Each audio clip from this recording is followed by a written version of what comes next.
Hi, welcome to Orozco's Lectures. I am Jose Orozco, and these are my lectures. This lecture is a pre-calculus lecture. I hope you enjoy it. This is chapter 4.6, which is on graphs of other trig functions. And by other trig functions here, we mean, well, we already spoken about sine and cosine. So let's talk about tangent, cotangent, secant, and cosecant. So let's start simply with y equals tangent of x, so tan of x.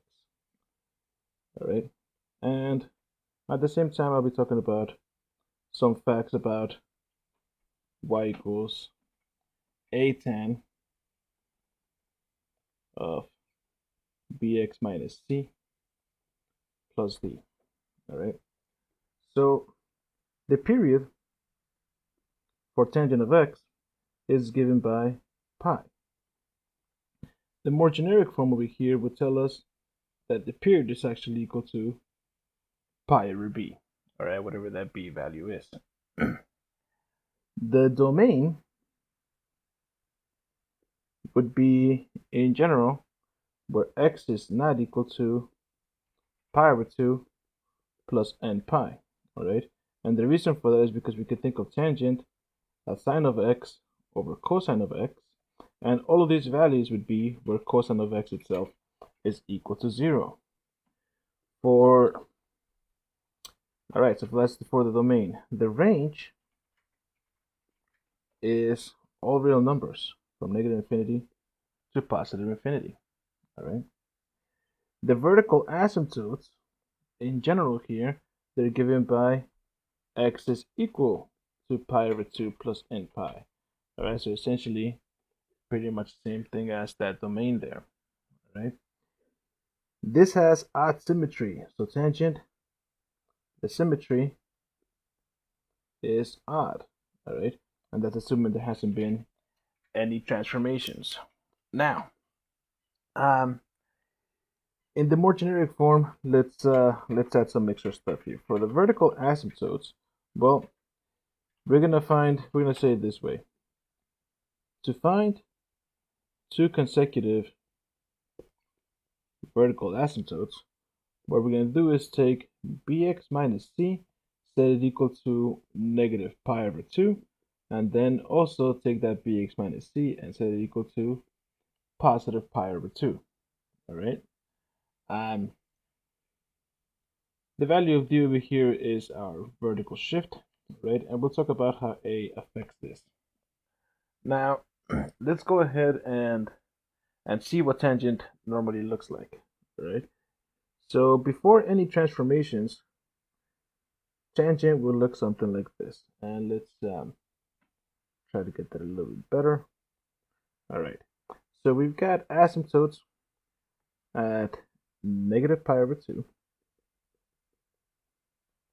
And also at positive pi over 2. All right. And then again at 3 pi over 2. And also at negative 3 pi over 2. And so on and so forth, following the pattern of the domain. Now, from here, we're going to say, well, the graph itself does something like this. It looks like that. And it keeps on repeating forever and ever and ever in both directions. All right. Now, a thing to note here is that at pi over 4, this hits the value of 1. And also at negative pi over 4, it hits the value of negative 1. All right. Now, this right here, this one, will change depending on the a value. All right. In the generic tangent, a is just equal to 1, which is why these happen to be just 1s, or negative 1 as well. But if this a over here was, for example, 3, well, this height would be 3. In fact, let's go ahead and do some sketching. All right. So,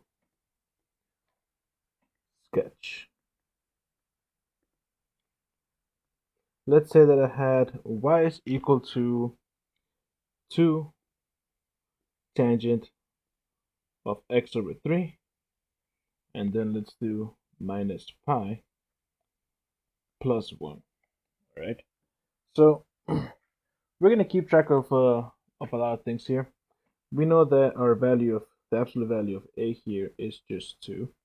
If I take the period is pi over b, which in this case means pi over 1/3, which means now it is 3 pi. All right. Other things to keep in mind here is, do we have a reflection?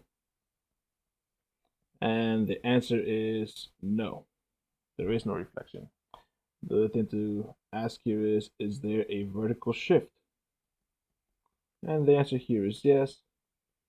It goes up by 1, right? That's from here, plus 1.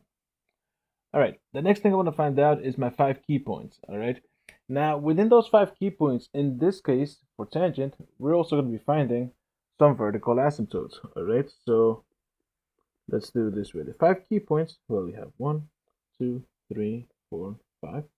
The left one is going to be a vertical asymptote, and it's going to be when we take set the inside equal to negative pi over 2. So we have x over 3 minus pi is equal to negative pi over 2.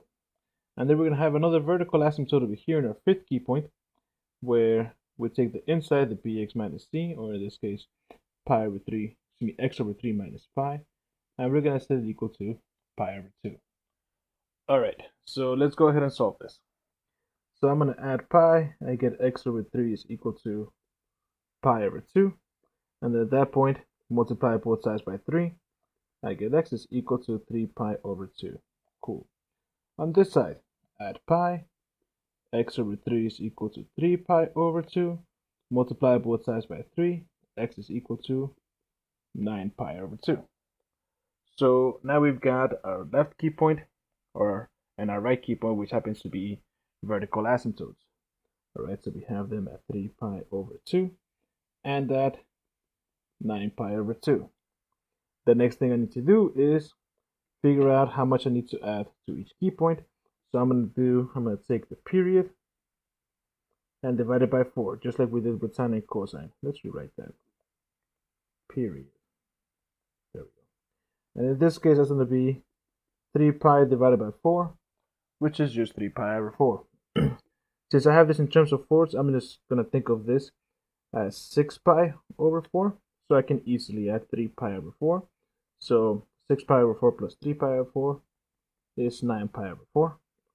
Add another 3 pi over 4 is 12 pi over 4, which reduces to 3 pi. And to 12 pi over 4, if I add 3 pi over 4, I end up with 15 pi over 4.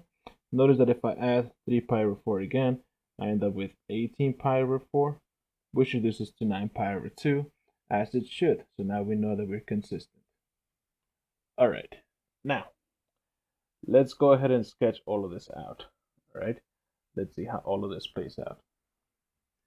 So the first thing I'm going to do here is, well, let's go ahead and graph our, so we'll start with the XY axis. All right, and let's see. My first vertical asymptote here is at 3 pi over 2, and then the next one is at 9 pi over 2. So let's go ahead and start by sketching some key points here. So let's say that this right here is 3 pi over 2. The next key point was 9 pi over 4. So that's going to be 9 pi over 4. Then 3 pi. Then we had 15 pi over 4 and 9 pi over 2. 15 pi over 4 and 9 pi over 2. And perhaps I'll just shift this a little bit to the left. All right, now in here we have some vertical asymptotes. We have them at 3 pi over 2, and we have them again at 9 pi over 2. And technically there's infinitely many of these, right? The idea is just to get just one of these. The next thing we're going to look at here is, well, did we have a reflection? No, but we do have a vertical shift. Everything shifted up by 1. So let's go ahead and account for that. If everything shifted up by 1, that means that, let's make it simple. Let's make this a height of 1. That means that this height of 1 is the center line, right? And what that tells us is that in our middle key point, that's where we're going to be hitting that that center line. Perhaps I'll do a different color. There we go. So in our middle key point, we're going to do that. Now, because there's no reflection, right? There was no reflection. We're going to have to say that this whole thing, just going this way, goes up towards infinity. And going the other way, goes down towards negative infinity. Now, the next thing that we need to talk about here is what to do with this 2, right? Now, this 2 tells you the height of the second and fourth key point, all right? And that's, it's similar to the amplitude in the sense of it is that many units away from the vertical shift. So in other words, in here, by the time we get to this one, and maybe I'll try to draw it a little more accurate. It should be at the height of 3. So it'll be something like this. All right. Yeah, that's awful. That's okay. And then the other one, well, it would be at the height of -1. So by the time it gets here, it should be at the height of -1. So something like that. Right? And then it keeps repeating. And in both directions. Right? But that's essentially just one cycle of it. Let's do another one. All right? And again, these heights were at 3 and at -2, where this was the value of A, or the absolute value of A, I should be saying. All right. So let's say that I have y is equal to, let's do -2 tangent of pi x minus, well, let's just do pi x minus pi over 2. All right. Now let's do plus. There we go. Pi x plus pi over 2. So here, oh, and then let's do -1. Let's do a -2. A nice vertical shift. So start by figuring out the value, the absolute value of A. In this case, it's 2. Then we take the period, which we know to be 2 pi over B. In this case, that means 2 pi over pi, which is just 2. And then we say, is there a reflection? And the answer is yes, there is a reflection because we have a negative coefficient. And is there a vertical shift? And the answer is yes, it goes down by 2. So let's go ahead and figure out the 5 key points now. And the 5 key points are, well, there's 5 of them. So 1, 2, 3, 4, 5. And we're going to start by figuring out the first one and the last one, which happen to be vertical asymptotes. Right? And the way that we did it, remember we take the inside. And for the first vertical asymptote, we're going to set it equal to -pi over 2. Let's, and for the second one, we're going to set it equal to positive pi over 2. So solving this, well, this will subtract negative pi over 2 from both sides. I get pi x is equal to negative pi. So x is equal to negative 1. And the other one, subtract pi over 2 from both sides. So pi x is equal to 0. So that x is equal to 0. So we have the values of negative 1 and 0. The next thing we need to do here is take that period divided by 4. Our period was 2, so 2 over 4 is 1/2. And we're going to need to add 1/2 at each step. And I just realized that my period is wrong. So let's fix this. This is wrong because a period should be just pi over b. So it should be just pi over pi, which happens to be equal to 1. And I'll put in yellow here where I'm fixing. So in here, since our period is 1, we're just going to be adding 1/4, not 1/2. There we go. That makes way more sense. So when we add 1/4 to negative 1, we end up with negative 3/4.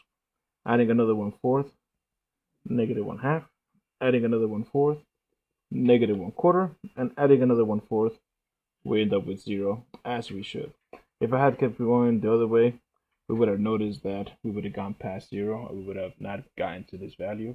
So there would have been definitely some mistake somewhere, but we found it. All right, remember, period for tangent is just pi over b. All right, now let's go ahead and start sketching this. So the first thing I'm going to sketch is some vertical asymptotes. Which vertical asymptotes do I have? I have them at negative 1 as well as 0. All right, so I'm going to say, well, here is negative 1. And here's 0. So we have a vertical asymptote at 0. And another one at negative 1. All right, then we have the 5 key points in here. So we have them at negative 3/4, negative 1/2, negative 1/4, and 0 there. All right, now the next thing we need to look at here is the vertical shift. We do have a vertical shift of going down by 2. So if we go down by 2, this is not going to be drawn to scale. All right, but let's say that this right here is 2, or negative 2 in that case, and this is positive 2. Well, this negative 2 is really what matters, right? Because that's going to be our center, right? And now our middle key point is going to be hitting the center at that point. And I'll do this in a different color. Then we know that this has a reflection, right? So because it has a reflection, normally it goes from left to right, it goes up. Well, in this case, from left to right, it's going to go down. So it's going to start up here. And it's going to go all the way down here somewhere. All right. And the last thing is, keep in mind that the value of A was equal to 2. So that means that from our center, in the second and fourth key point, we're going to be using that sort of like an amplitude, right? So we're going to be hitting this value right here, as well as this value over here, all right? 2 units each way. And after that, well, it's just a matter of trying to making this look like a tangent graph, right? So that's what that looks like. All right. Perhaps I can add a little more of this asymptote over here. Okay. And then obviously repeat it in both directions forever and ever. Right? All right, so that's tangent. Let's look at cotangent. All right, because cotangent is not that different. So if I look at y equals cotangent of x, all right, well, its domain, well, actually, let's start with the period. Its period is also equal to pi. The domain is going to be wherever x is not equal to pi n. And the reason for that is because cotangent, remember, is the same thing as saying cosine over sine. And pi n is where we make sine be equal to 0, right? All the whole multiples of pi. So now after the domain, the range is from negative infinity to positive infinity, so all real numbers, right? Our vertical asymptotes happen to be at x equals pi n, and if there's no transformations, the symmetry is an odd symmetry, right? So let's go ahead and see what this looks like. Cotangent, like I said, is very similar to tangent, right? So we've got our vertical asymptotes at pi n. So here at 0 pi, we would have a vertical asymptote. We would have another one at pi, another one at 2 pi, or negative pi. And well, this is what it looks like. It's, if I say that this value right here is 1 and this value is negative 1, and I split this up into pi over 4, pi over 2, 3 pi over 4, and pi. By the time I get to pi over 4, I'm going to be hitting the height here. And by the time I get to 3 pi over 4, I'm going to be hitting this height over here. At pi over 2, I'm at the center, right? And in here, notice that the original tangent graph, where is it, goes from left to right, it goes upwards. Well, the original cotangent graph from left to right is going to go downwards. So it's going to go and do this. All right, and it repeats forever and ever in both directions.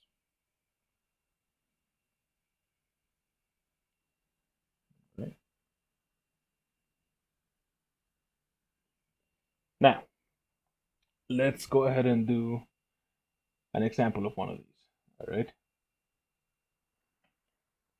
So we're at C, I believe. So let's say that I had y is equal to, let's do a simple one, cotangent of x over 3. All right. We wouldn't do too many shifts. We would apply the shifts in the same exact way though, right? And the first thing I'm gonna say, well, oh, actually, let's make it 4 cotangent of x over 3. So first, we're gonna say the period, not the period, the absolute value of a is 4. The period is, well, just like with tangent, it's pi over b. So in this case, it's pi over 1/3, which gives us 3 pi. Then we say, is there a reflection? Is there a reflection? No. Is there a vertical shift? Shift. And the answer is no, in this case. All right.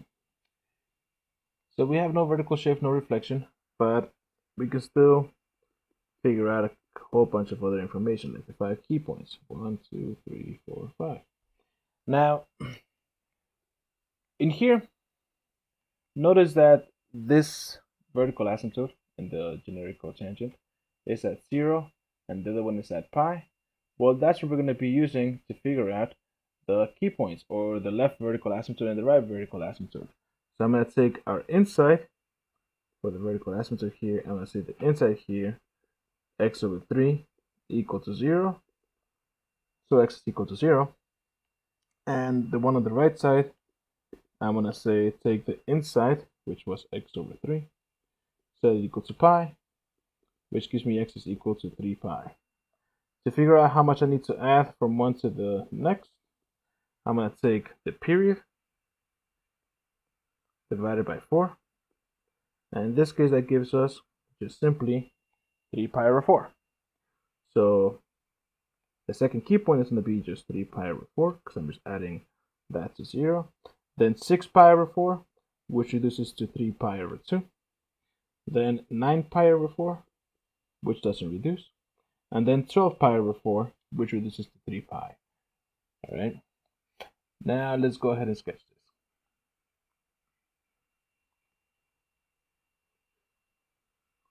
So let's start that over.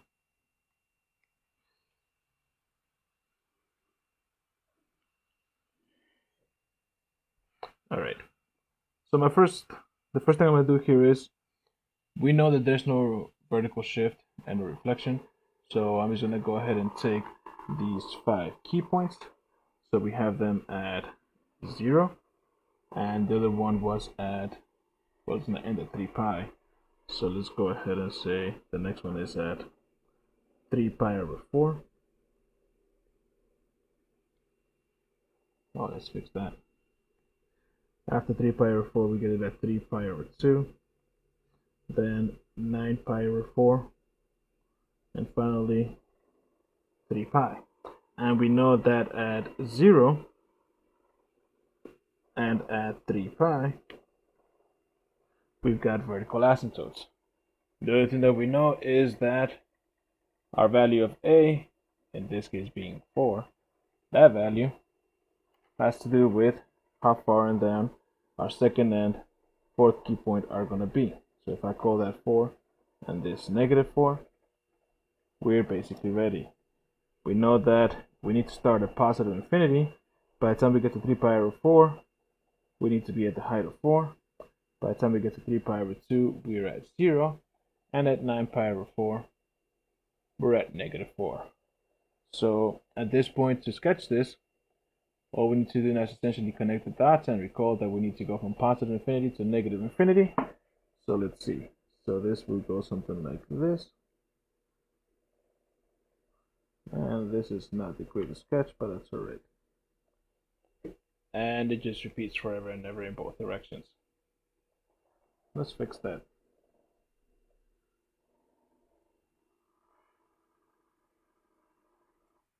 Is that any better? Yeah, I guess.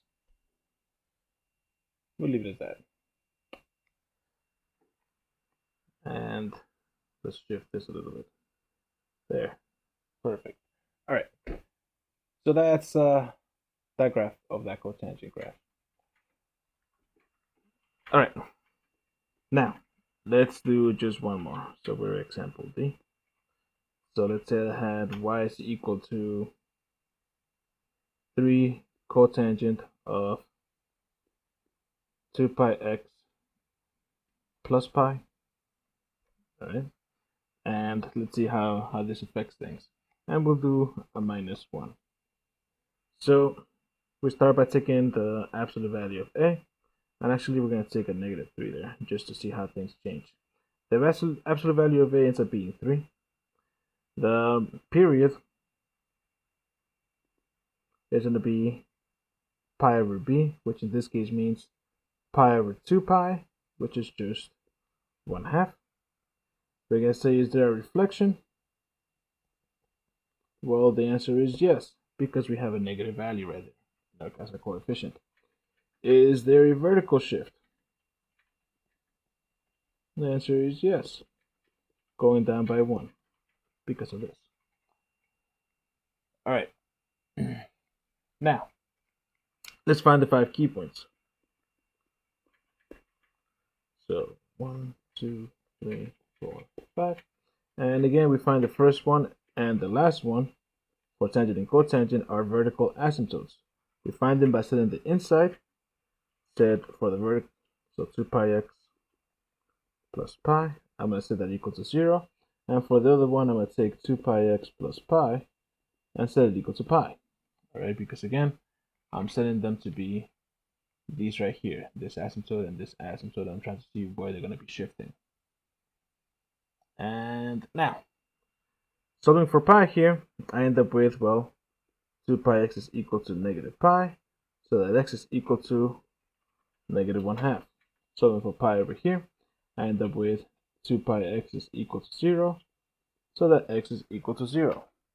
So we end up with, well, the first one being negative 1/2, and the last one there being 0. The next thing to figure out is what I need to add to each key point to get from one to the next. And I start by taking the period and divide it by 4. And in this case, that gives me 1/2 divided by 4, which is simply 1/8.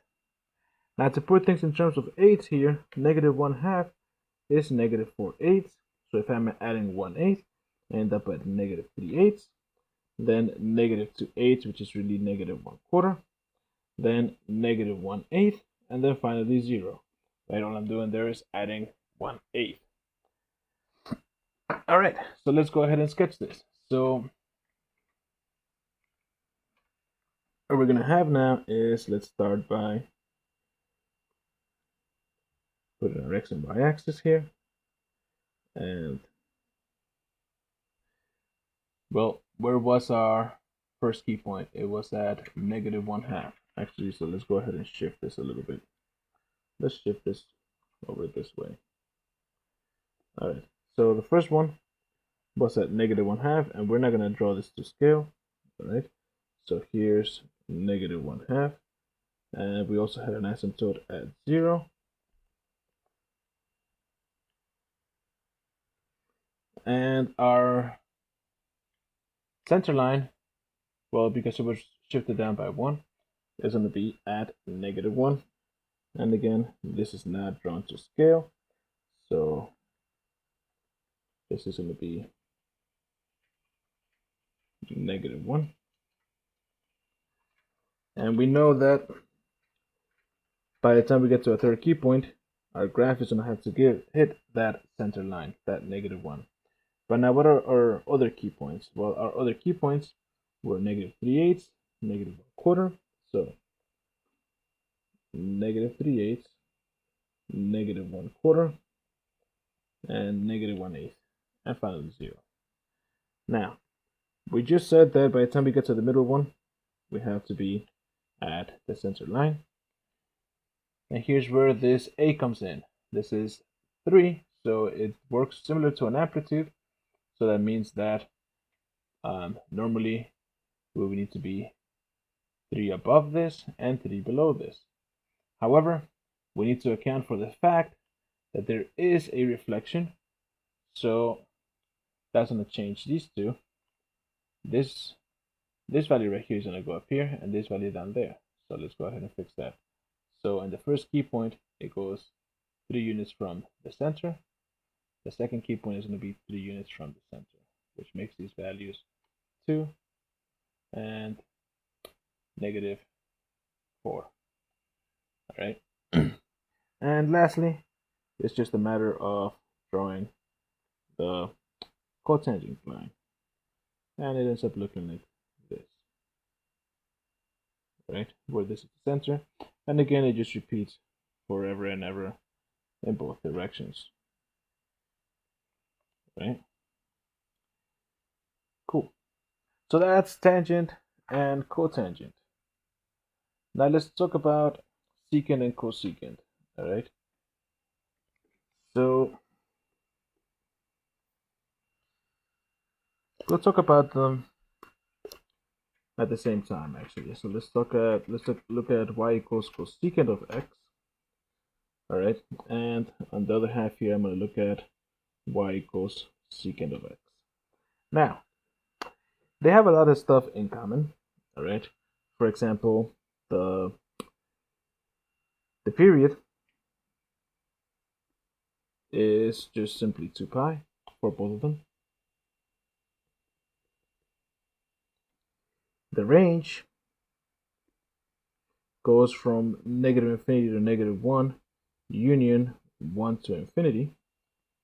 So negative infinity, so to negative 1, including negative 1, and then again from 1 to infinity. All right. So that's the range. The domains. Well, the domain here is different for both of these. because we have to keep in mind that cosecant is equivalent to saying 1 over sine of x, and secant is equivalent to saying 1 over cosine of x. So the domain for cosecant is wherever the denominator is not equal to 0. So wherever x is not equal to, well, let's see, at what values is sine equal to 0? Well, at the whole multiples of pi. So wherever x is not equal to n pi. And then for secant, we're going to say it's wherever x is not equal to pi over 2 plus n pi. All right, because that's all the values where cosine is equal to 0. All right, so we have two different domains there. Now, as far as their graphs are concerned, well, let's look at their graphs. And before I look at the graph of cosecant, I'm going to look at the graph of sine, all right, because I want to make a point here. So normally, sine looks as follows, all right, and I'm going to do it in blue here. Sine is a wave that goes like this, right? Now, cosecant is going to have vertical asymptotes wherever sine is equal to 0. So we have all of these vertical asymptotes.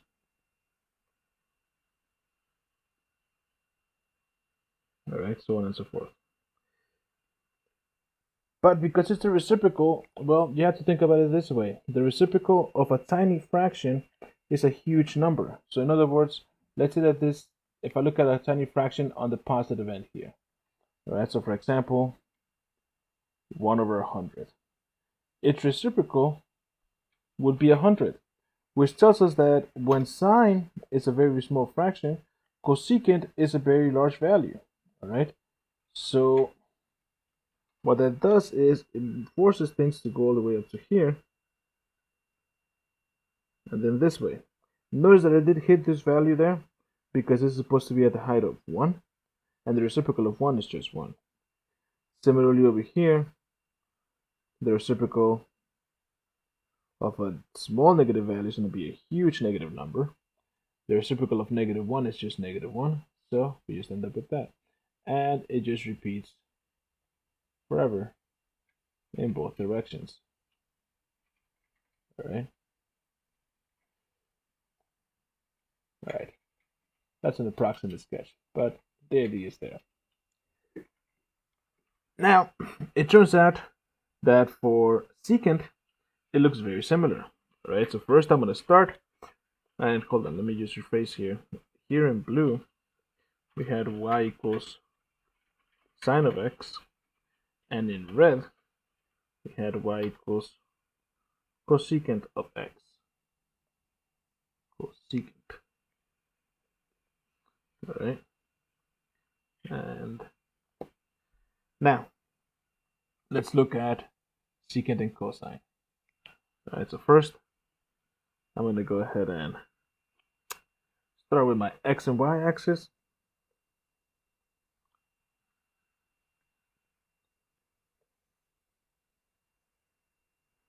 Right? And here in blue, just to mimic what I did over here, I'm going to graph y equals cosine of x. And cosine of x starts at 1, then it goes down, and then it's just a wave that repeats forever and ever in both directions, right? And, well, cosecant, being the reciprocal of secant, well, is going to have vertical asymptotes wherever cosine is 0. So we're going to have all of these vertical asymptotes here.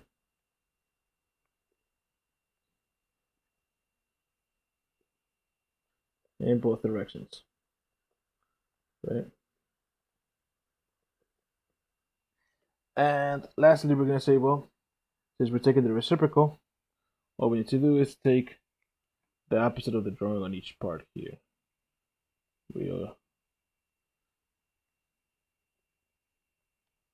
All right. Now, in general, notice that these are very, very similar.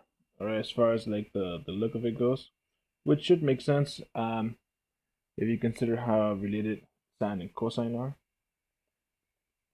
There should be a similar relation between cosecant and secant.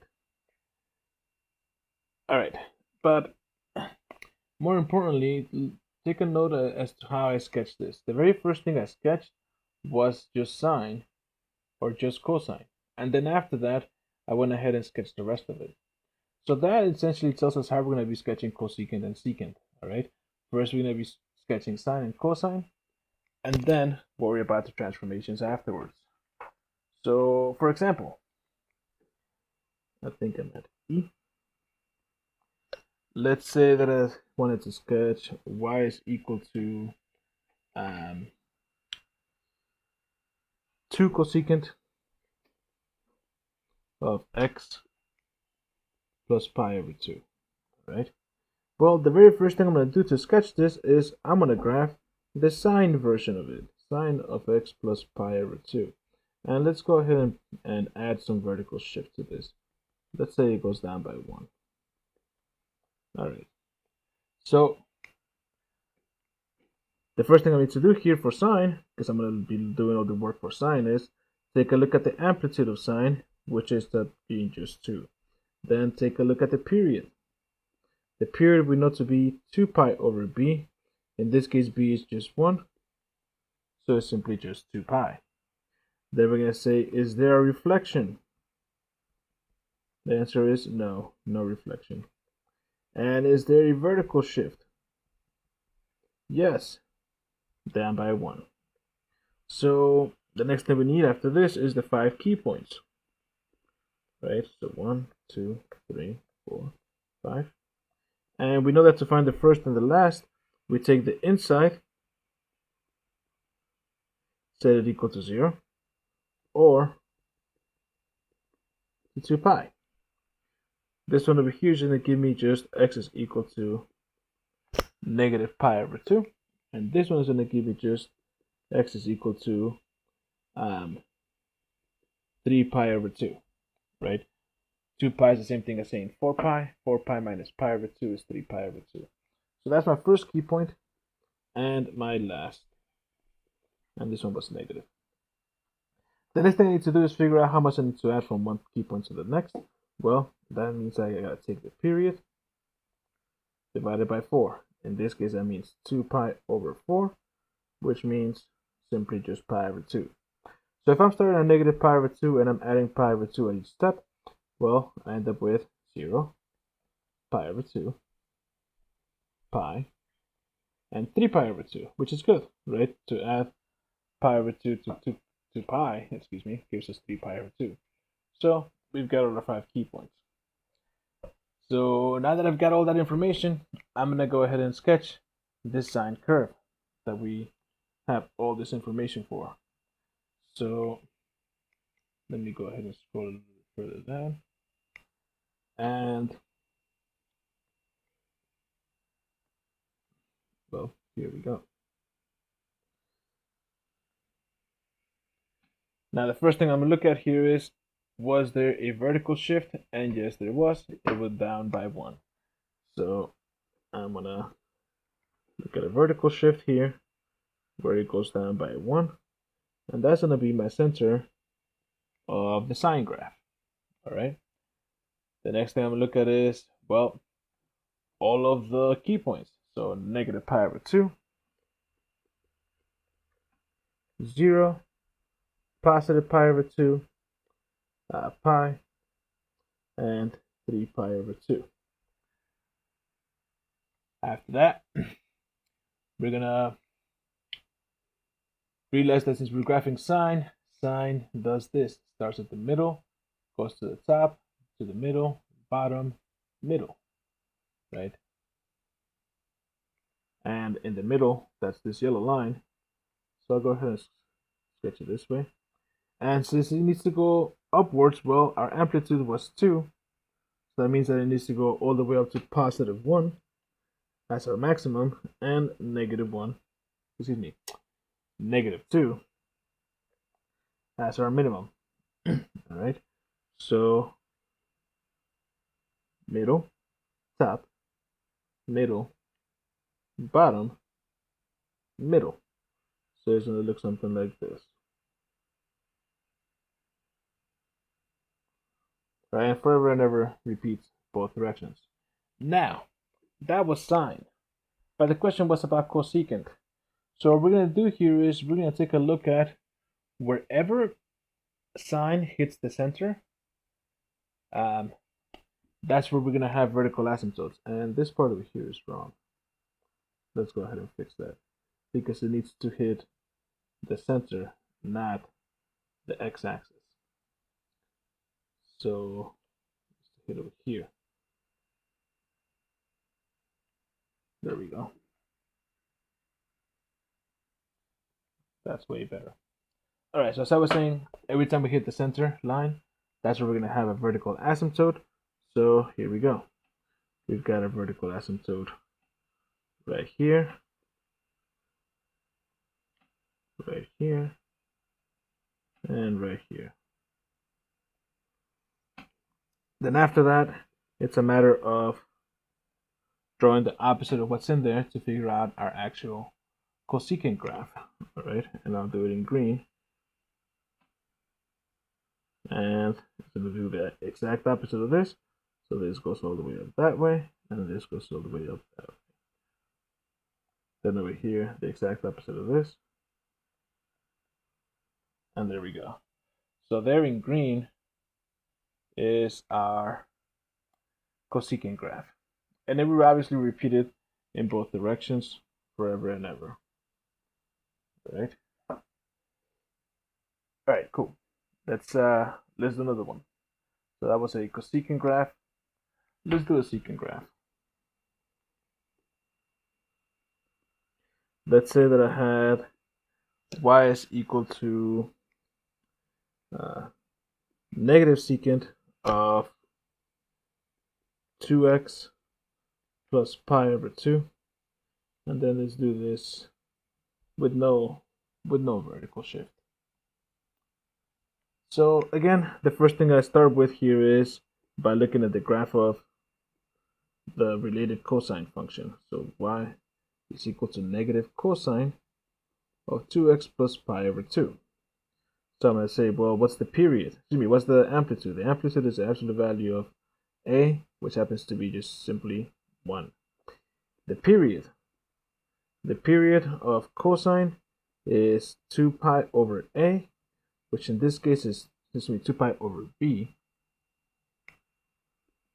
which in this case is 2 pi over 2, meaning pi. Then we gotta see, is there a reflection? And the answer is yes, there's a reflection because of the negative being coefficient. And is there a vertical shift? No, there's no vertical shift. Then we're gonna take a look at our 5 key points.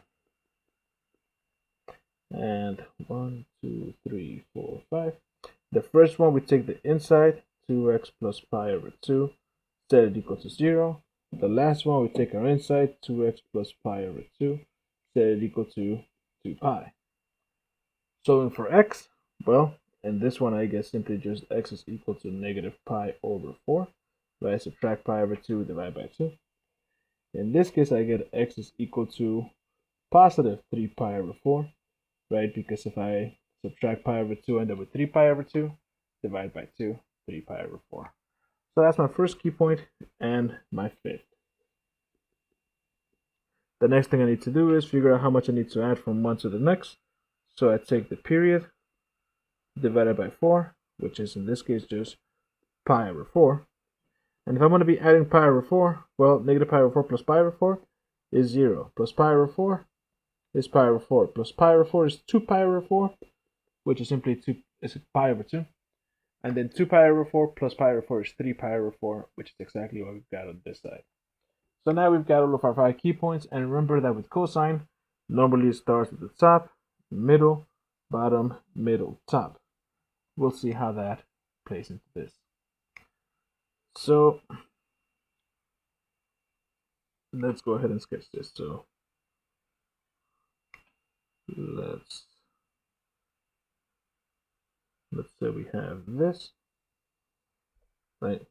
And I'm going to start by saying, well, my key points, they're at negative pi over 4, 0. Okay, so we've got them at negative pi over 4, 0,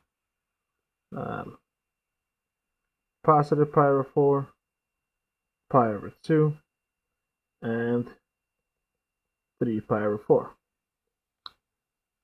The next thing we need to do is, well, is there a reflection? Yes, there is. We don't need to worry about the vertical shift because there is none, but we do need to worry about the reflection. There is a reflection, so when we normally start at the top, now with cosine we're going to start at the bottom. So we're going to start at the bottom, and let's look at our amplitude. Our amplitude was just simply 1. So if this is 1 and this is negative 1, then we're going to start at the bottom, go to the 0, then the top, then the middle, then the bottom, and we're going to make this just look as like a cosine graph now. Something like that, repeating forever and ever in both directions. The next thing I need to do here is, well, for my vertical asymptotes, because I actually need to work with secant right now with cosine, I need to work with secant. So I'm going to go ahead and start first by pointing out where my vertical asymptotes are. And my vertical asymptotes are where the center line, the center of this, hits the graph. So in this case, at 0 and then pi over 2. The last thing to do is guess the exact opposite of what's in each region. So there we go. All right. But again, with secant and cosecant, they start first by sketching out sine and cosine. All right. But that is the graph of that one. And obviously we repeat in both directions, right? All right, that is the end of 4.6. Wasn't that fun? If you think I made a mistake somewhere, you're probably right. Tell me all about it in the comments. If you feel you learned something from me in this video, hit the like button, hit the subscribe button, but more importantly, share it. Share this video with your classmates. And remember, you don't have to like math in order to be good at it. But you do have to be good at it. I am Jose Orozco. Goodbye.